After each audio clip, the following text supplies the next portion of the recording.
All right, the second problem of the worksheet is just graphing. So depending on what form it's in, so it's in this form, which gives me the theta, which is negative pi over 4, and it gives me the radius since there isn't anything there. Remember the radius is 1. So all I need to do is graph negative pi over 4, which is down here, with a radius of 1. And label, it's nice to label what these are. The angle is negative pi over 4, and the radius is 1 unit out. That's it. 2, when it's in rectangular form, remember this is the real part, so I'm going to go 2 to the right on the real part. The imaginary part is 3, 2 over 3 up. And if you want to label that 2 and 3 so you know that you went in the appropriate direction. Now, C, I tricked you a little bit. Notice there's a minus there, not a plus. So this is in polar form, even though it kind of looks like it is. I need to get it into a different form. So really when I see this, it's not really in any form right now. So what I could do is I could distribute this 4. That's going to get me 4 times the cosine of 5 pi over 3 minus 4 times the sine of 5 pi over 3 times I. That's going to get me in rectangular form. So what is the cosine of 5 pi over 3? So 5 pi over 3 is over here in the 4th quadrant. Cosine of that is 1/2. So it's 4 times 1/2.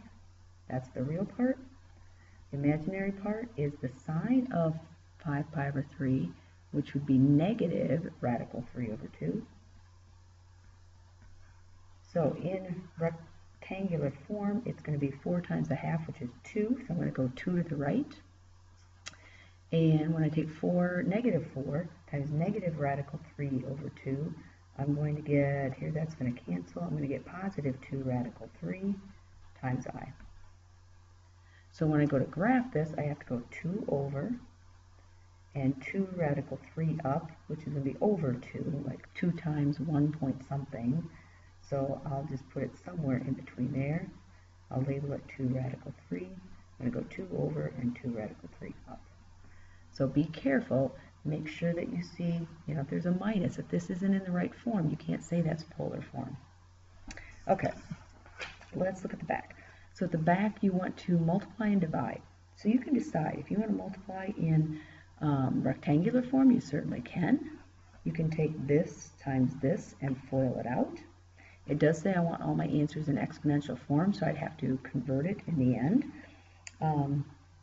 So I would probably convert it now.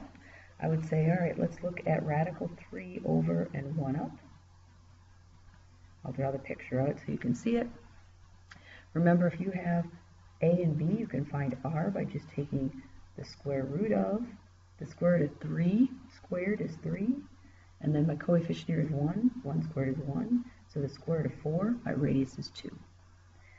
And then theta is going to be the inverse tan of 1 over radical 3. I'm not real sure what that one is, but remember, if I put my radius here of 2, now I see that the cosine is radical 3 over 2, and the sine is 1/2, so that tells me theta is pi over 6. So I don't really know the tangent things, but if I look at the sine, the cosine, and the sine, I can figure out which one it is. So that is z. So I'm going to rewrite that in polar form. Radius is 2, and the angle is pi over 6. All right, so let's convert this one. So this one, before you, in rectangular form, you would have to distribute the radical 2. So square root of 2 plus square root of 2 times I. So if I draw the picture, real part's radical 2, the imaginary part's radical 2.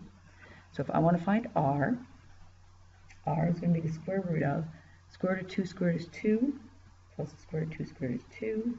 So I get the square root of 4, which is 2 also. So that has a radius of 2.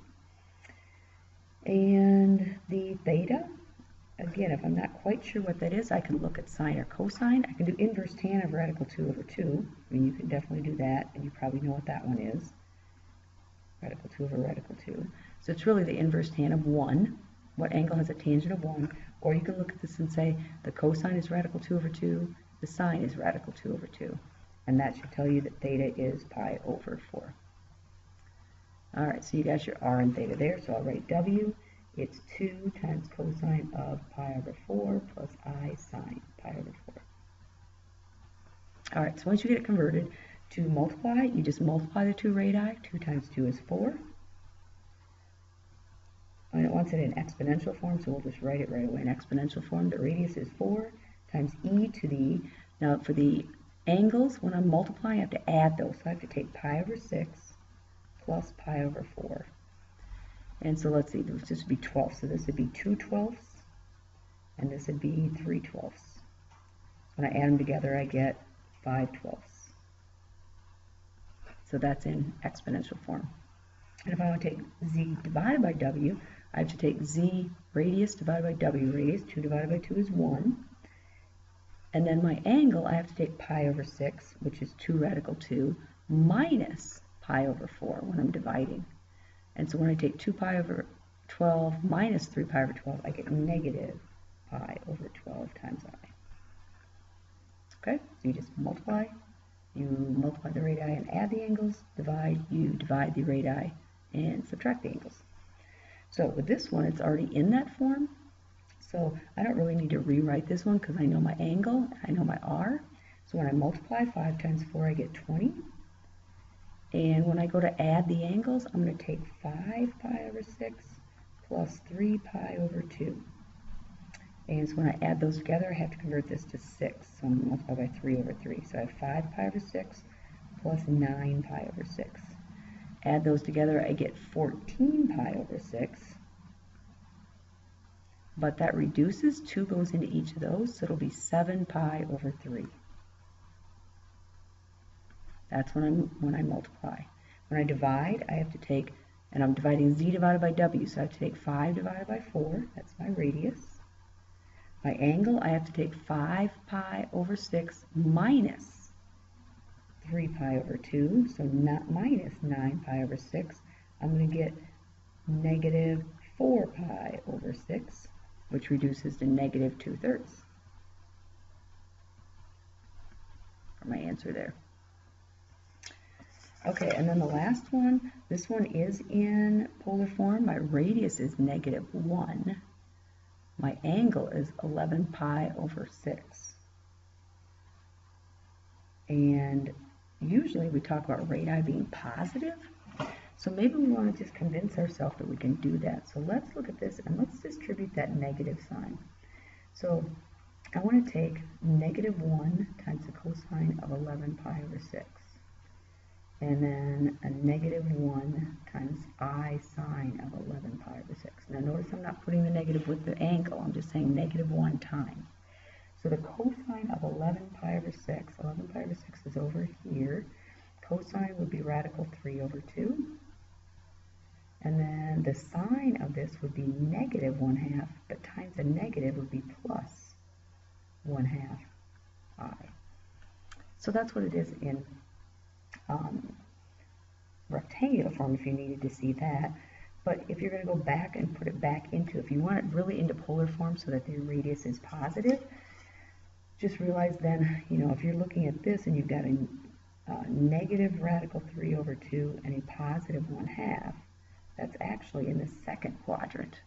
Because of that negative, think about that, because of that negative radius, it pushed it back.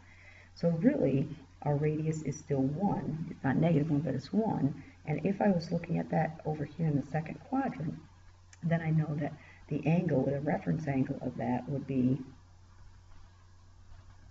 5 pi over 6. So you could write it like this. You didn't have to do that, but I think some of you might have questioned whether, with that negative radius, what did that really mean? So really, it just means it's in the second quadrant. This one is 1 over 1 down. So I know my radius is 1 plus 1 square root of 2 for W. And the angle is going to be, again, if the x and y are the same, the angle is going to be negative pi over 4.